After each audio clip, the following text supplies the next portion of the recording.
புகழனைத்தும் அல்லாஹ் ஒருவனுக்கே சொந்தமானது. சாந்தியும் செலவாத்தும் நபி ஸல்லல்லாஹு அலைஹி வஸல்லம் அவர்கள் மீது உண்டாகட்டுமாக. அஸ்ஸலாமு அலைக்கும் வரஹ்மத்துல்லாஹ். இன்னைக்கு நம்ம என்ன டாபிக் பார்க்க போறோம்னா, உலகத்திலே மிகச்சிறந்த நியாமத்தான நம்ம கையில் இருக்கக்கூடிய திருக்குரானை பற்றி தான் பார்க்க போகிறோம். திருக்குரானை முழுமையாக கண்ணியப்படுத்துவது என்பது தினமும் ஓதி வருவதுடன் அதன் ஏவல் விலக்கல்களை கடைபிடித்து வாழ்வதாகும். குரான் ஓதுபவருக்கு ஒரு எழுத்திற்கு 10 நன்மைகள், பிறர் ஓதுவதை கேட்பவருக்கு ஒரு எழுத்துக்கு 1 நன்மை.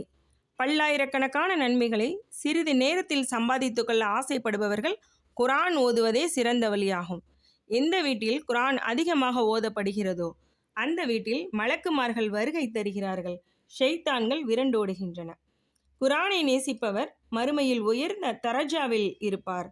எந்த உள்ளத்தில் அதிகமான குரான் ஆயத்துக்கள் மனனமாக இருக்குமோ அந்த அளவு சுவனத்தில் அவர் உயர்ந்த பதவிகளில் இருப்பார்கள்.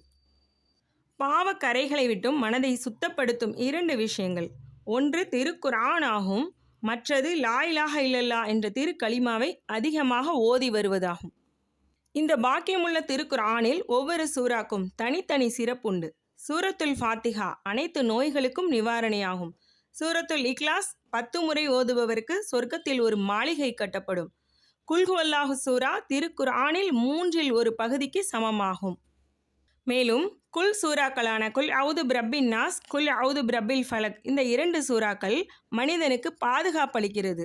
ஒவ்வொரு தொழுகைக்கு பிறகும் ஆயத்துல் குர்ஷியை ஓதி வருபவருக்கும் சுவனத்திற்கும் இடையே மரணத்தை தவிர வேறு எந்த தடையும் இல்லை. பக்ரா ஓதப்படும் வீட்டில் ஷைத்தான்கள் விரண்டோடுகின்றன. சூரத்துல் பக்ராவையும் ஆல இம்ரான் சூறாவையும் தினமும் ஓதி வருபவருக்கு கியாமத் நாளில் பரிந்துரை செய்யக்கூடியதாக இருக்கும். சூரா வாக்கியாவை தினம்தோறும் ஓதக்கூடியவருக்கு வறுமையை விட்டும் பாதுகாப்பளிக்கப்படும். கபருடைய வேதனையை தடுப்பது சூரத்துல் முல்க், தபாரக்கல்லதி. இவை போன்ற ஏராளமான நலவுகள் திருக்குரான் முழுவதும் நிறைந்து கிடக்கின்றன. மகத்தான குர்ஆனை அனுதினமும் ஓதி அதன்படி வாழும் பாக்கியத்தை அல்லாஹ் நம் அனைவருக்கும் தந்தருள்வானாக. அஸ்ஸலாமு அலைக்கும்.